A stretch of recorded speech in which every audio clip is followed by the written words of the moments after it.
Magpapaksiw tayo guys ng isdang tulingan. Yan. Masarap yan guys.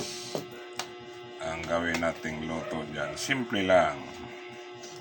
Paksiw na semi-adobo. Diba? Sarap yan, semi-adobo. Yan na yung ating paksiw guys. Diba? Sarap yan guys. Paksiw na tulingan. Andyan na yung mga ricados natin guys. Kompleto na yan. Diba? Antayin na lang natin yan maluto. Magpreto din tayo guys pang ulam ng mga apo. Kasi hindi kumakain ng paksiw yung mga apo ko. Kaya ayan, magpreto ako guys. Ayan na yung ating preto guys. Diba? Sarap yan. Pang ulam ng mga apo. Ito naman yung ating paksiw na semi-adobo. Mga simpleng ulam lang pagluluto guys para masarap. Tuyo, suka, pamintang durog, luya, bawang, sibuyas. Hindi ko na nilagyan ng kamatis guys kasi madaling mapanis.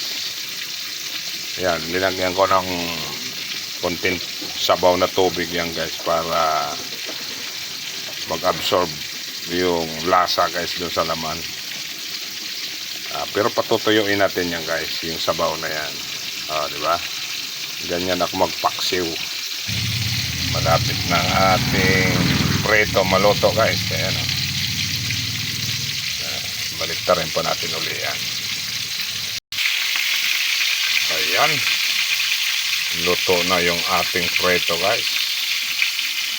Pahunin na natin yan.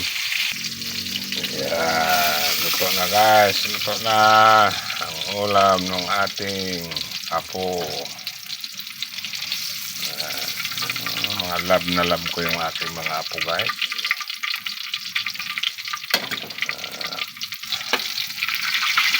Lutuan ko ng ulam. Ayan, luto na. Pretong tulingan. Diba?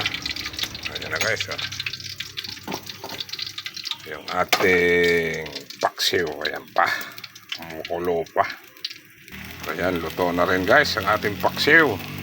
Kunti na lang sabaw. Kaya patayin na natin ang apoy.